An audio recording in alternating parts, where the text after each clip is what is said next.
Welcome to the Top of Mind podcast from Altos Research. This is the show where we talk to real estate industry insiders and experts about the trends shaping the market today. Enjoy the show. Mike Simonsen here. Thanks for joining me today. Welcome to the Top of Mind podcast.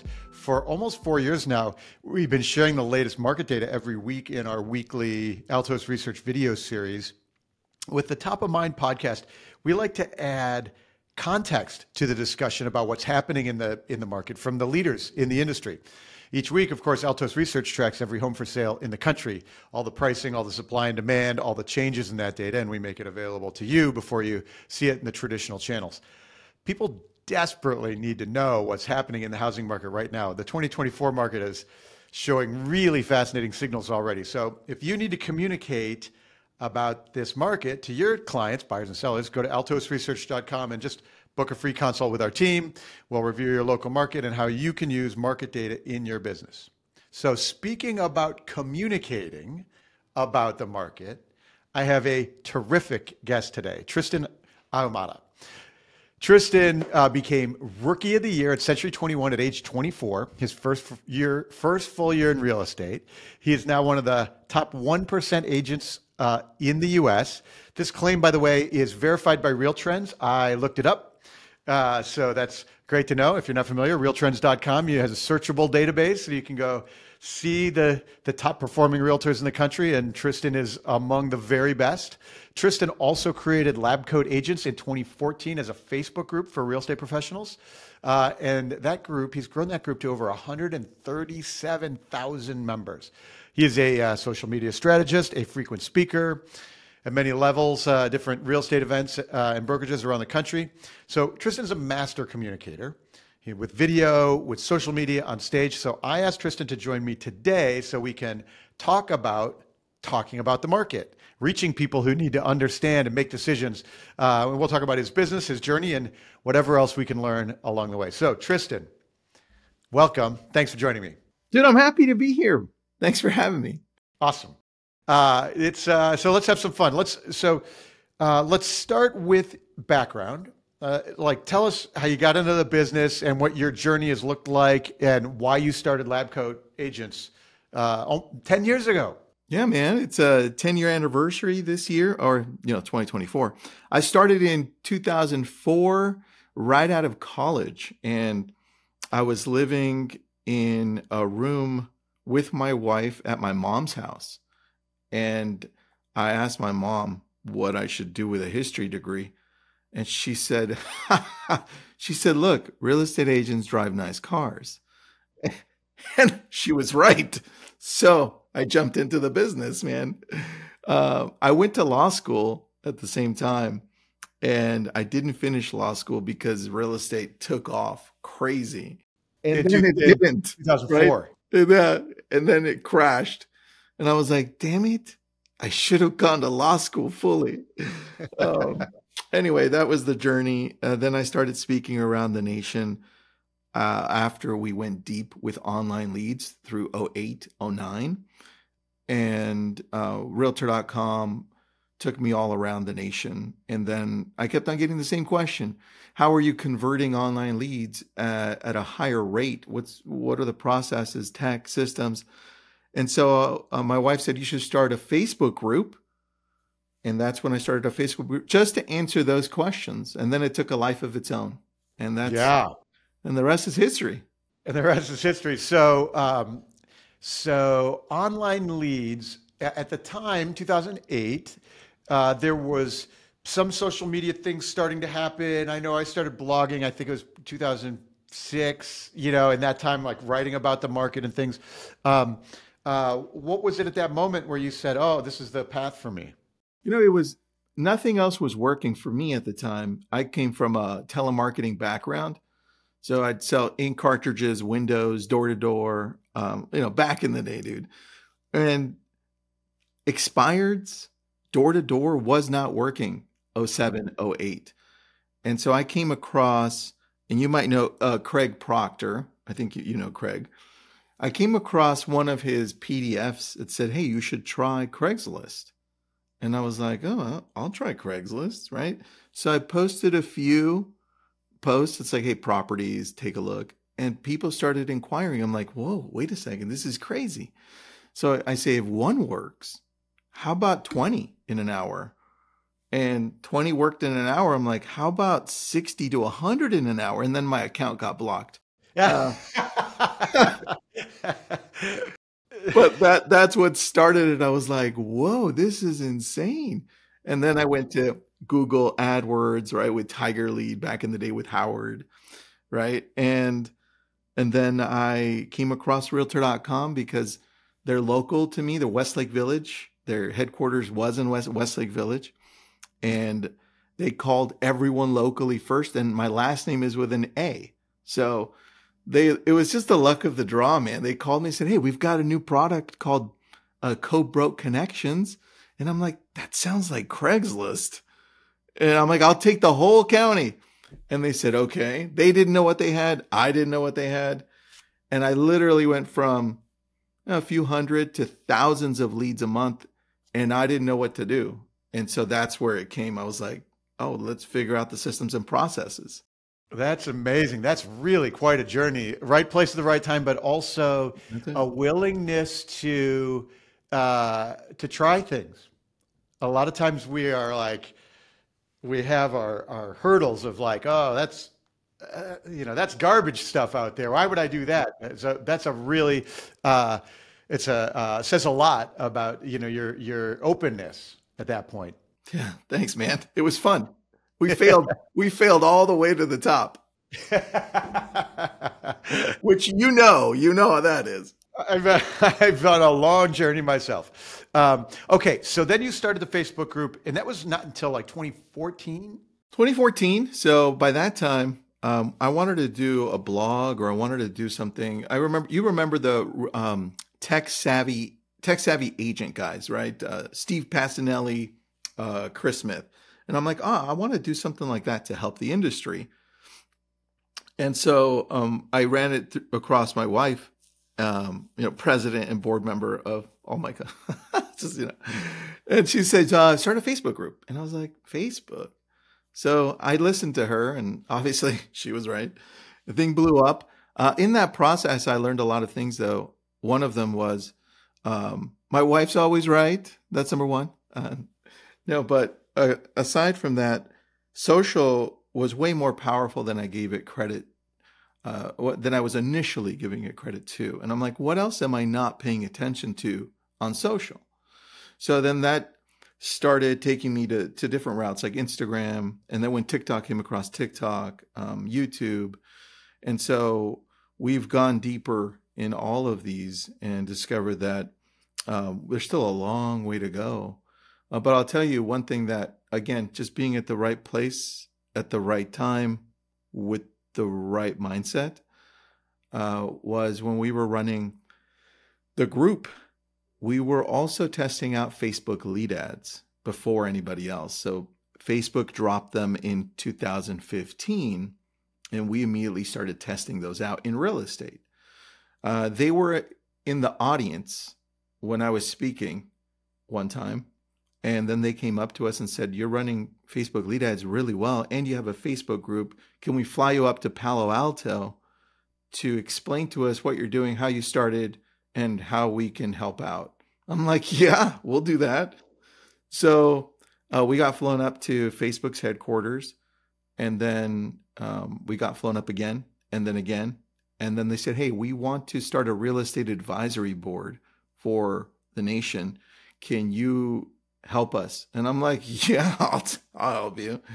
So for 4 years, we consulted Facebook and Instagram, and then we opened the doors to connect them to directly with Keller Williams and other real estate brokerages. So then they started building out lots of tech with companies.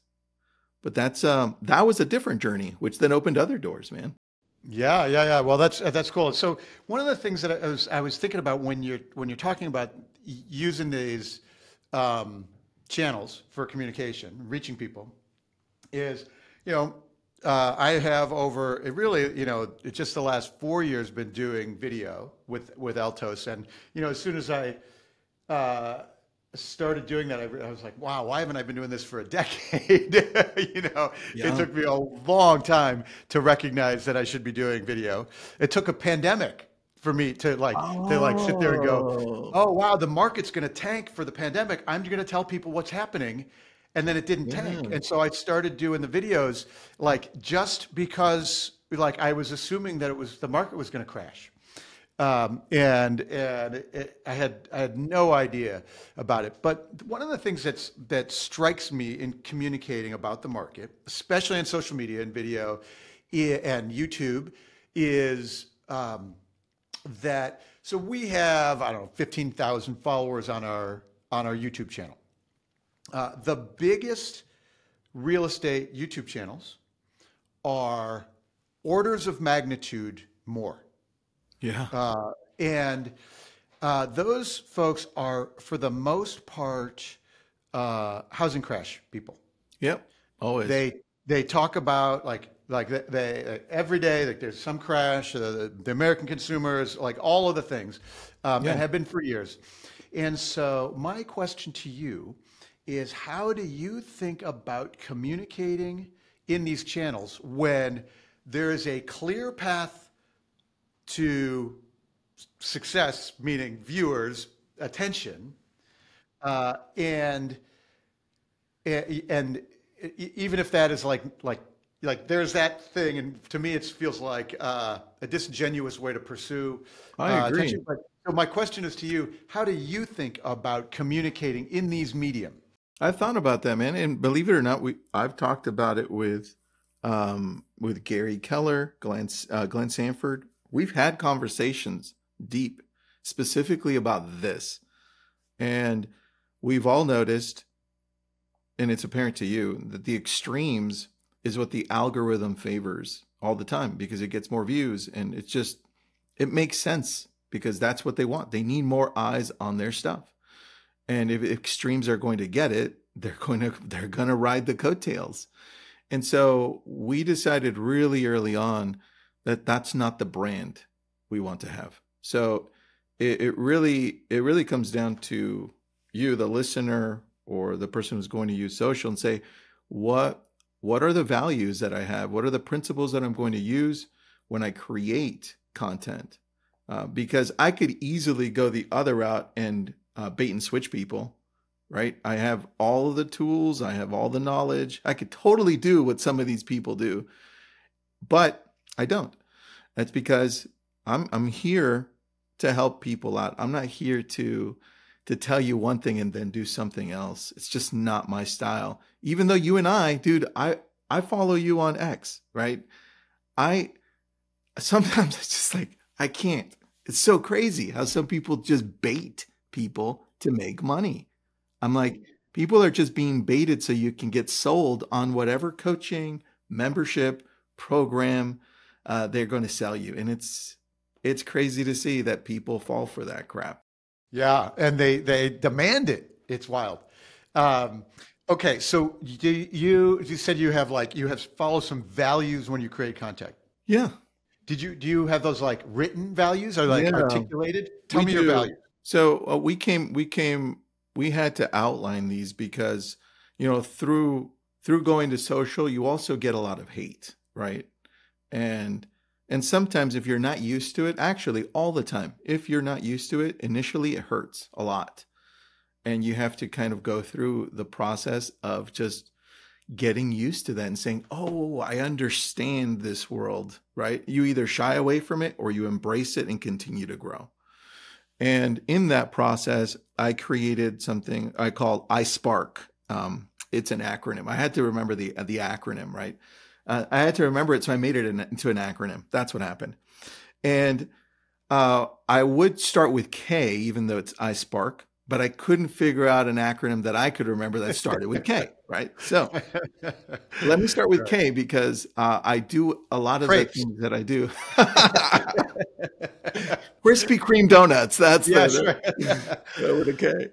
It's kindness. So I do my best to lead with kindness, no matter how many times I've been bashed, how many stories have been written about me that are fake. I approach it this way. I'm like, you know what? Everything I approach, I'm going to lead with this. Do I fail sometimes? Yes. Is it seen as a weakness sometimes? Yes. But it really keeps me grounded in how I connect with people. So kindness, right? How I treat others. Now let's go to the top. In what I do with innovation, right? It's not necessarily creating a product. It's not necessarily creating things from scratch or any software. It's tightening up processes that are seen as innovative. So we simplify the complicated. And I realized that early on when I was getting online leads, and I'm like, wait a second, there's a process here, right? Let's just be able to duplicate it regardless of what type of lead we get. And what we do when I showcase anything on video, social, I do my best to simplify the complicated. And that, in essence, is seen as innovative, right? So then is S, there are systems and processes involved in the things that we do. And I want to give those to people. Hey guys, look, you've seen the door knocking thing. I created a system. Here it is. Just use it, tweak it, make it your own in your area. Systems, right? Next is people first. In building communities, not only on Facebook, but in newsletters, because I've got a 500,000 person newsletter. I realize that people always have to be first. Yeah, you've heard of first principles. I know you read a shit ton. First principles, the idea of just, well, where do we start when it comes to anything? Well, when you look at communities, if we look at the most basic part of a community is the feeling of belonging. Like it goes with the human emotions. And if I look at communities, I need to put people first, right? And more importantly, the type of people that I want to surround myself with, that I want in my communities. So I always put people first. What does that look like? It depends on the community and the people I want to attract, right? And then next is awareness. That's been a big one for me because I've connected with people deeper on social because I'm aware of what they're saying. I take their comments, as long as it's not some crazy ass conspiracy comment, Mike. I take their comment and I validate it, right? And that's part of being aware of other people's differing opinions. And I think in the world that you and I live in, it's almost like an anomaly to agree with somebody that has a completely different opinion than you. And so that's helped me on social as well. So I'm like, you know what? Awareness. I need to continually push that forward, right?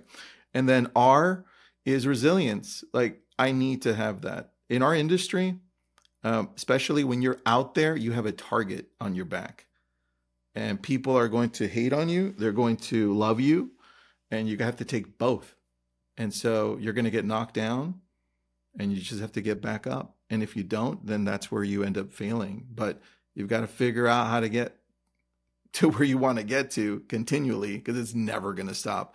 And so that's part of the resilience. And then K is kindness. But those are the principles that I operate with on social media. That's amazing. I am taking some lessons for sure. I've done social media for a long time, but really in the past 4 years with the video work, it's really fascinating having that reach both with the personal connection people form with you from the video, yes, which is different from their connection with their writing. And because we talk about the market, people have very strong opinions about the market, and they literally call me a liar. Dude, yes, like, I'm watching. It's the wildest thing. It is. It is, man. At some point, you have to think like, do I even continue on this specific thread, or do I just start a new one? Because it's like, it's not even worth it. Yeah. I watch the people that call you a liar, and I'm like, this is crazy. Because I follow you. Yeah. And it's on X, it gets crazy. It gets crazy. Okay, that's terrific. I took some things there. I am going to I'm going to implement some of that thinking foremost as I go, and I'm starting to get better at my social media work, my video work. You're doing very good. Thank you. Okay, so that's a great lesson. So let's shift for a second. You do obviously a lot of work with agents and teaching agents how to communicate.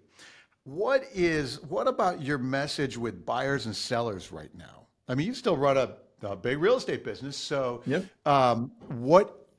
what's your mechanism and what's your voice and message for home buyers and sellers right now? We're in this, crazy world where suddenly everything is unaffordable, but people are still transacting.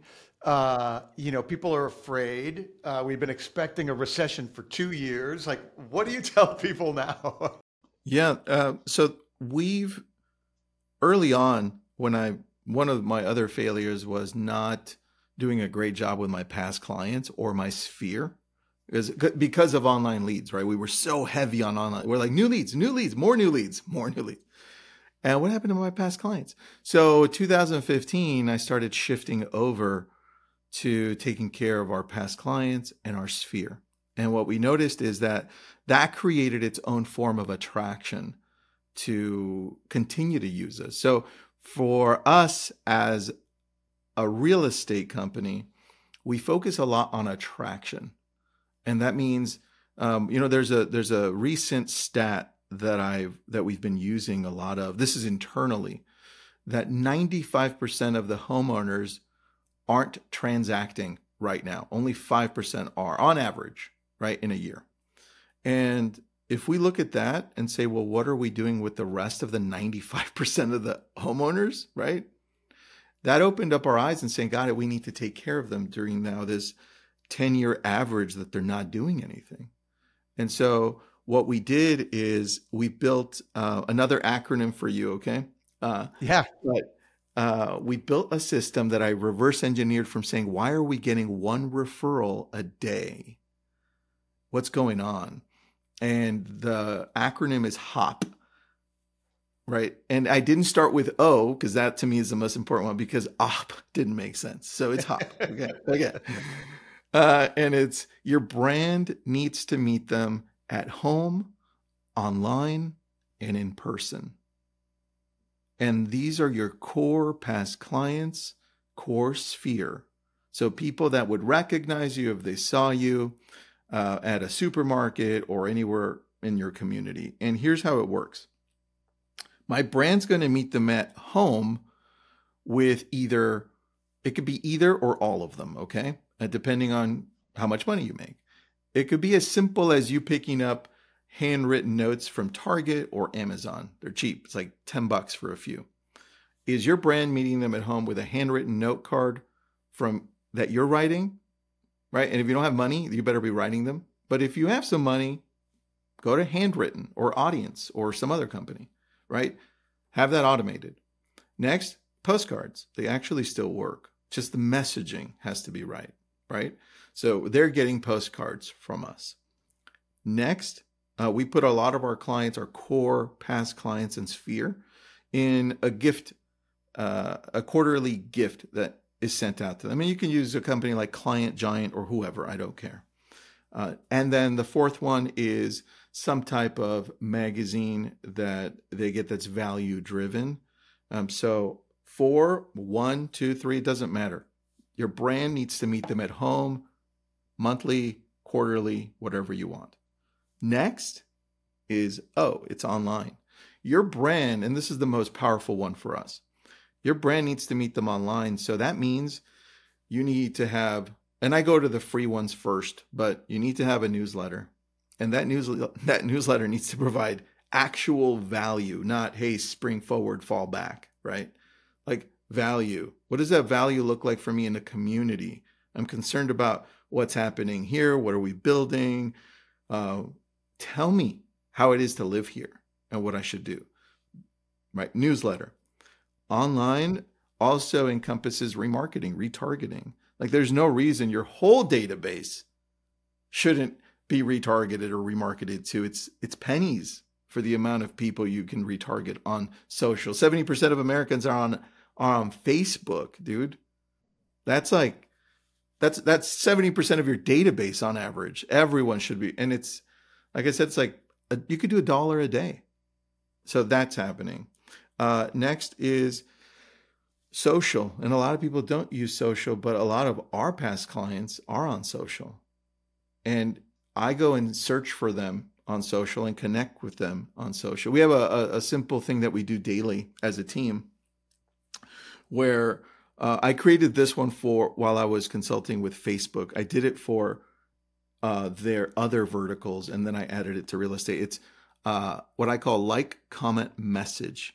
And they liked it a lot. Facebook loved this because it hit on a few dynamics. And that's number one, it's free. Everyone can do this, right? Organic. And that means if I'm scrolling through, Mike, I'm going to just use X, right? I'm scrolling through, I see you, and I'm like, oh, dude, great post. I like it, right? Like, right? I hearted it. Then I'm going to comment. I'm going to read through it. I'm going to be like, oh, that's awesome, dude. Good book. By the way, I picked up a book that you put out the other day. I forgot what it was. I'm like, oh, I'm going to pick it up. The one you had on your bedstand, maybe it was like 2 or 3 months ago. You said, I go to this one all the time. And I read it. I was like, oh, got it. Anyway, comment. I'll have to remember which one it is. You comment, right? And then here's the extra piece that we sometimes don't do. And that's we message them privately. If they're already our friend or we're following them and they're following us, I'm going to message you, or if I have your cell phone, I'm going to text you. And if you want to go a little further, some people feel comfortable with this, I'm going to video message you, right? And so what happens is multiple things happen there. One is you're providing the engagement necessary for you to actually start growing, because a lot of people think, well, I have to post to grow. Yeah, that's one option. If you really want to get the engagement you want, though, you've got to engage, right? That's one. The other piece that happens is you make people feel significant. Like, I don't know about you, but I post so people like my shit, right? I don't post as nobody likes my stuff, right? So you fall into that psychologically. It's like, oh, got it. You're making people feel good. That's number two. And number three, here's the part that Facebook loved. When I like, comment, and message, it prompts you to think, for the most part, well, what's Tristan up to? Let me go check. And as soon as you click on my profile, you just hack the algorithm for the next 20 to 30 minutes. Now I'm going to populate your feed if I'm posting. And that's how it works on Instagram and Facebook and LinkedIn.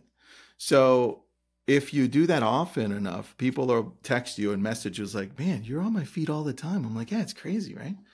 I got that message this morning from one of our past clients. And so that's what they loved. And that's what we should be doing. So online.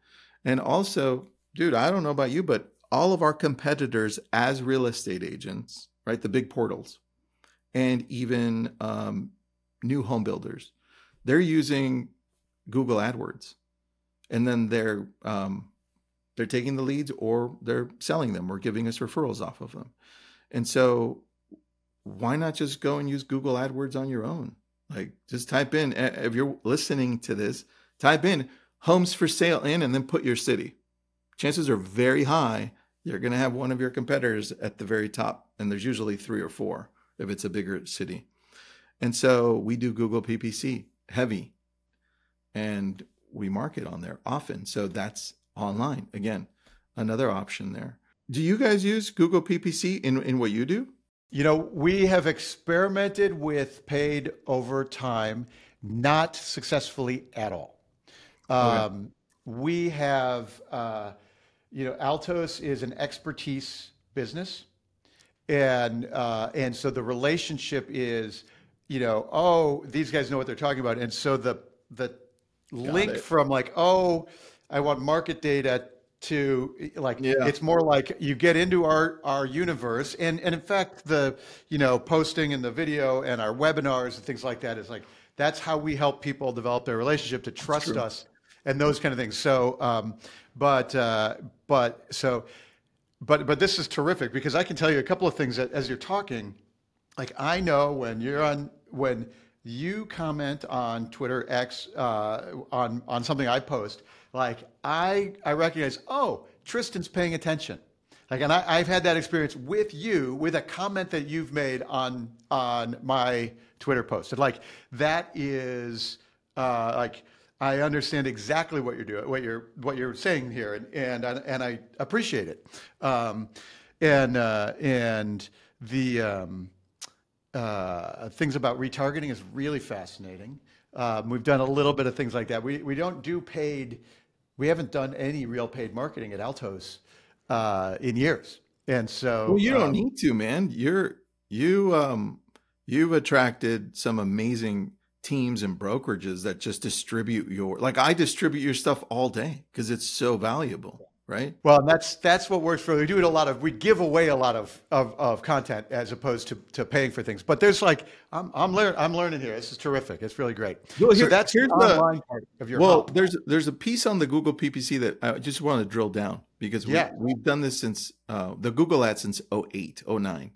And that's when we were working with Facebook closely, they wanted to understand why we were spending so much money with Google. And we looked at the way people interact, and this is what we came up with in short. When people are scrolling through Facebook, the intent is much lower. I'm looking for family, maybe news, just what's up in general. And I see a listing and I'm like, oh, or a carousel ad with properties. I'm like, cool, I'll okay, click. And then I'm like, oh, my info? Sure, go ahead. That's the intent for the most part. When you're going to Google, the intent is so much deeper. I always see it's middle of funnel to even a little bit lower, meaning about bottom of funnel ready to go, because I'm typing in homes for sale in Malibu, close to Pepperdine University, that I can use as rentals, enter. And I'm like, dude, the intent is so massive, right? So this is why we go deep on Google PPC over everything else, because we're getting them at the right time before they have a real estate agent, but enough for them to have questions about my specific area, right? So there you go. Yeah. And then we populate it that way, but online is big. And I'll go to the last one here, and that's P, in person. One of my friends said, this business is nose to nose, toes to toes. And I was like, oh, that's really good. I had never heard that one. So, and it's so true. So in person, we've broken it down into 3, and that's big events, which I don't like, but my team loves, and small like dinners, lunches, 3, 4, 5 people. And then my favorite one-on-one, the coffees, the sit downs. And we've seen that the one-on-ones, maybe because I like them and I prefer them, are just simply where you create the best relationships. And that's what all these other companies can't take away from us, the relationships. And that also is the reason that I love social so much, because although we're throwing it out to a lot of people, when you're engaging on social as you, it's a one-on-one. I'm doing one-to-many, but you're engaging one-to-one. And that's why it's so powerful, right? And so I go to coffee and it's like one-to-one on both sides. I just have to shut up and listen and not talk over you. That's all. That's outstanding. A question on the shifting nature of the social world. And like TikTok is this unbelievable force. Yeah. And are you is there intent there? And is there a message that you like? How do you think about that? Right now, I've primarily used TikTok to connect with agents and just give them updates based on articles. So we don't have that bad of a following. I think we're at like 36,000 followers on TikTok. Okay. But what we're going to test out is having a deeper conversation with people. We're noticing TikTok's trending for longer videos, and they're favoring them just over the last 2 months. And that's videos that are over a minute are now getting more engagement, more shares, deeper connects. So the thing that we're noticing is working on YouTube as well is a lot more authentic videos, less edits, more natural thumbnails. People want to be able to connect with a real person. That's happened just over the last 4 to 5 months. So that's a very new trend, which is what we're testing out as well. I'll tell you one thing that's not dying out since you brought TikTok. It's the idea of community. Like, I don't know if you watched Bezos in the last interview he did with Lex Friedman. Oh, I haven't seen that yet. I've seen people talk about it. I saw some snippets, but yeah. It's good, man. He says, people often ask me, what are we working on next? Because I think the more important question is, what isn't going to change over the next 10 years in our industry? And if I think about that for our industry, right? Right. I think, well, this is how I reversed hop into it. It's like, well, what's not changing? Well, they're going to need us. They're just going to need us in a different way. They're always going to want to pay less. 100% they want to pay less, right? I can always guarantee there. But they also want the process to be as smooth as possible, right? That's not going to change. And they're going to want to associate with somebody that's extremely professional and can get them the most money if they're selling, or get them the best home for what they want on the buying side. Those things are never going to change. And if we can be able to express that and attract through that, I think we've got something. So that's what we're always looking. It's like, how can we refine that? How can we express that better through storytelling, right? And when I look at TikTok, I think that is an opportunity for people to connect authentically. It's like Simon Sinek says, people aren't attracted to what you do. They're attracted to why you do it and how you do it. I'm like, oh yeah, that's so true. People connect with me because they have this feeling of who I am. And I'm like, oh, and why I'm doing it. So interesting. Well, I appreciate how systematized you are in all of these steps that we're talking about, right? Like the S in iSpark is your systems, and I can really, really see it come through. It's really, really powerful. Thanks, man. Okay, let's shift for a second to talk about the market. You're in Malibu, Westlake Village. What's going on in the market? Market's been pretty healthy here, man. Even when we were supposed to, this is what I did. I started following you more, right? I started following Lance more through when he was on Fortune. I was like, who is this guy, right?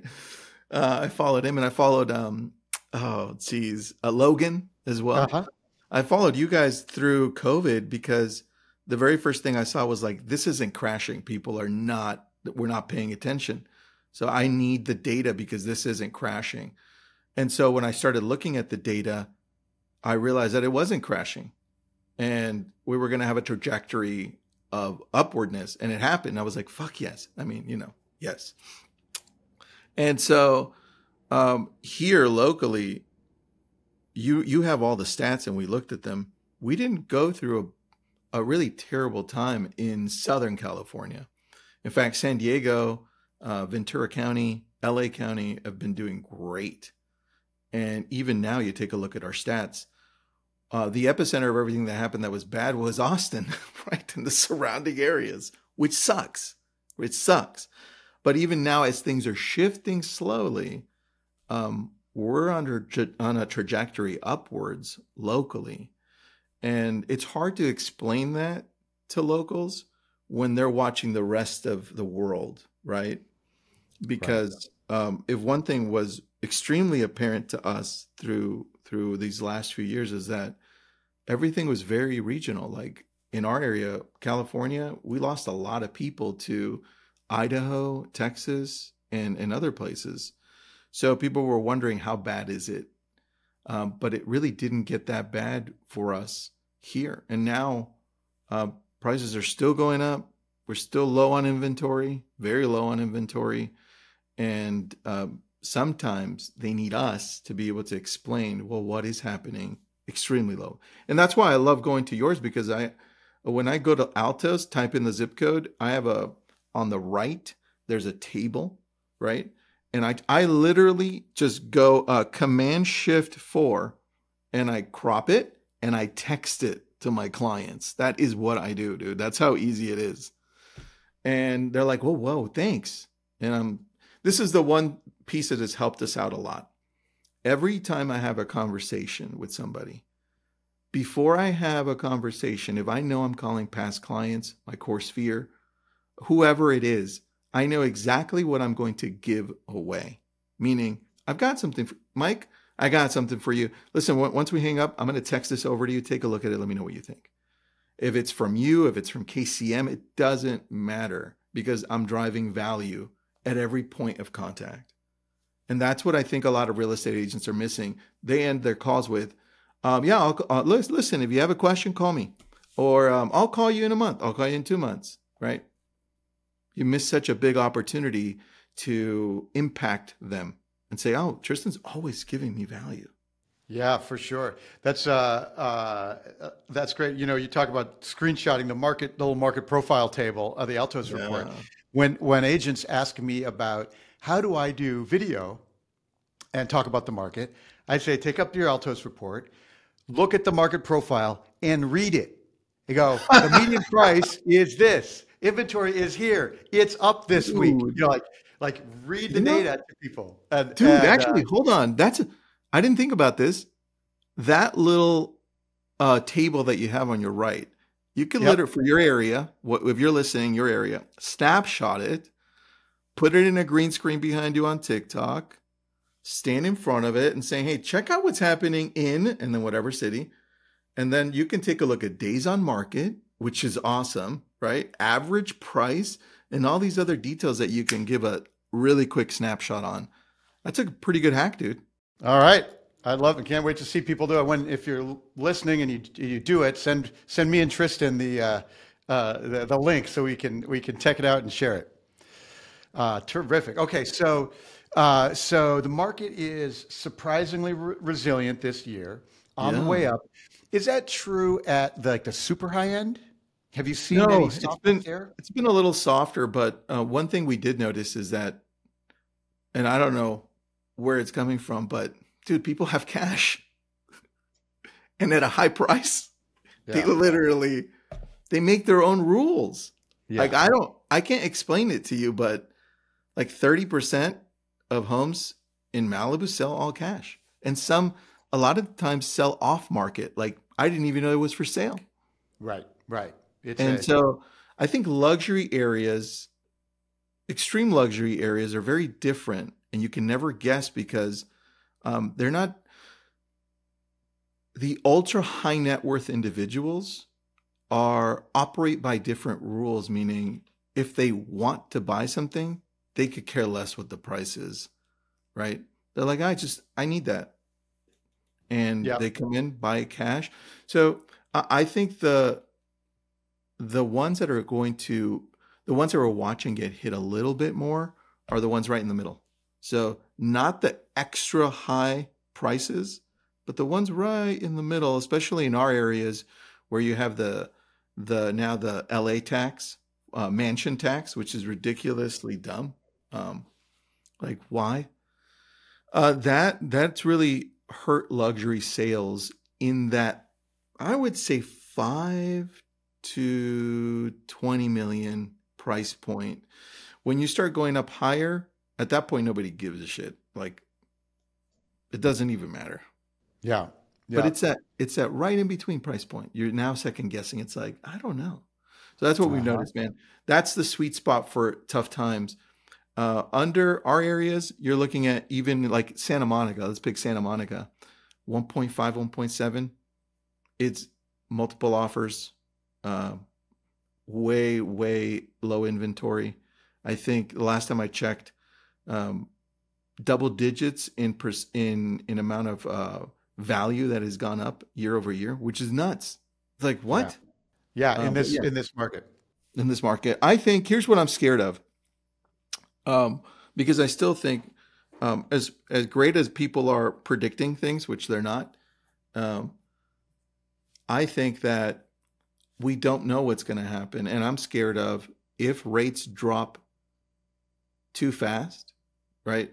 Then I think I would be concerned about a crash a year from now, a year and a half from now, because people come in, they now start pushing prices even higher, faster, and then the inventory that we were missing finally shows up because the rates are low enough for homeowners that locked in at 3%, 4%. are like, uh, I'll sell at 4.5%, maybe, it drives prices up fast. And I think at that point we have a even more serious affordability issue in areas like ours.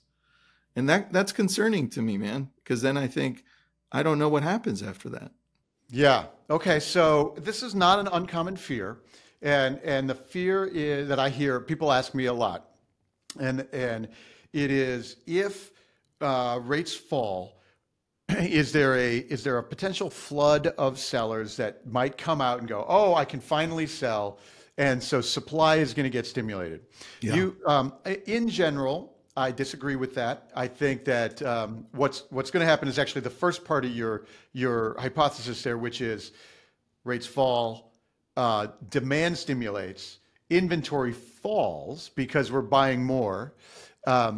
And so that's roughly what I expect to happen. However, you did phrase it in a slightly different way than most of the times I hear the fear. And that is, there's a lag time so buyers buy immediately, sellers are slower to adjust. And so we could get into an environment where we drop mortgage rates drop this fall.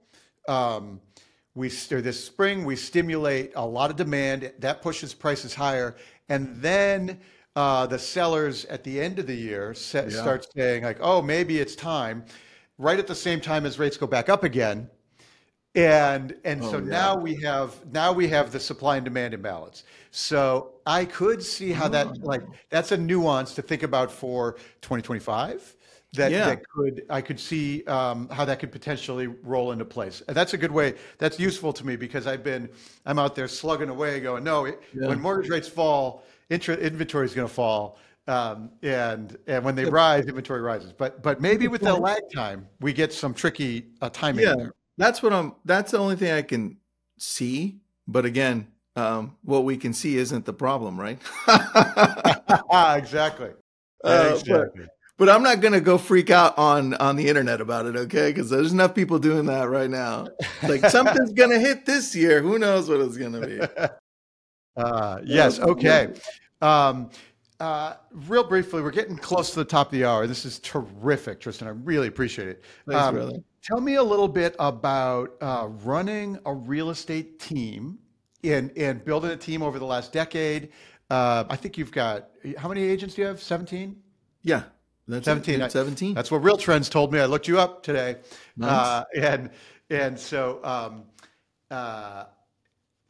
tell me about running that, and then running that now and looking the future and what you see happening. So I'm always testing things out because I feel like I always have a feeling that I'm not doing enough and that I'm missing something. And I think it's a normal feeling for people pushing forward, right? It's like, oh, I'm not. What am I missing? And that's a curse. And also I think it's a benefit. So I'm always testing out new ways to motivate our agents through different incentives. Charlie Munger always says, he used to say, it's like the incentives make the world go round, right? And so I'm always looking to incentivize our agents to stay in a team environment, because the one thing I noticed over the years from doing it wrong is that if you don't give agents in a team a feeling like they can grow in the team for a long period of time, they're immediately going to look to go elsewhere. And that's what happens in brokerages too. So what I did is I started allowing my teams that I have, and this is only my local team. We've also have expansion teams, but to be able to grow teams within the team and create partnerships outside of my current brokerage. So we're always looking to test things out, man. I'm never scared enough. I'm never scared enough to say no. I'm actually the opposite. I'm like, if I'm too scared to try that, what am I not looking at, right? As long as it's within the rules or gray area where, I'm not going to get too penalized. Right. Like you're doing 60 Craigslist ads at a time. Yeah, like that. That was the gray area. Like, You got to learn what the boundaries are. That's fair enough. Yeah. But I think, look, for teams, you have to look as a team leader and broker. How can I make it easier for my team to continue to grow in this environment? Because as soon as they feel like there's no more growth, that's when they're going to leave. Got it. Do you have a vision for the next decade? Big trends that we should be paying attention to, or things that I should that maybe I'm not picked up yet?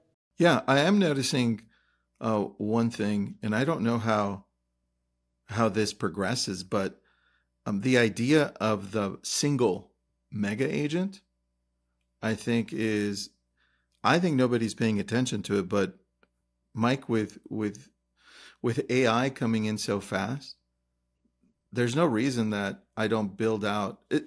And I've seen this in luxury. This is what I'm telling you. In luxury markets, I've seen it. A single agent can dominate a luxury market, right? They do, actually. And that single agent has a bunch of staff, like literally a bunch of staff, and 1 or 2 or 3 showing agents or partners. That's a mega agent, right? And variations of it. That, I think, has the possibility to grow in a metropolitan area, average price points, with AI.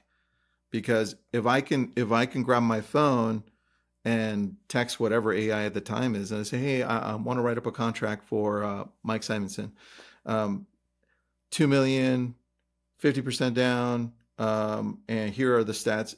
When you're done, send it over to him to DocuSign and send it over to, and then it's done, right? Sent it over, and then I have AI also set up everything that I need to with my TC to review the contracts, send you any details, put you on a nurture campaign. At this point, you create somebody that allows you to function in so many different levels on AI. And you're still going to have a showing partner, but now, dude, my cost is significantly down and I can do a lot more when we get there. And I don't think anybody's really paying attention to this, because teams are the ones that are like, how can I leverage? How can I leverage? The mega agent isn't necessarily asking the question yet. That's great. That is an excellent insight about AI, and I love the thinking about that as, the consumer goes back to your earlier statement. What's not going to change? The consumer needs someone to provide a smooth process, a professional, and so that gets the job done well, and that's not going to change.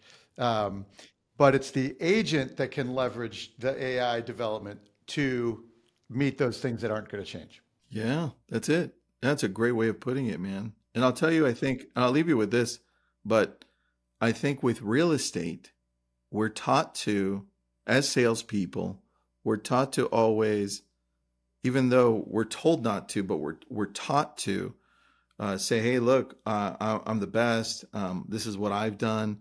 I give you a list of homes. I'm an amazing negotiator. Everything real estate focused. But if we start looking at it slightly differently and saying, what do companies that have been around for a while that people love and are attracted to, what do they do differently?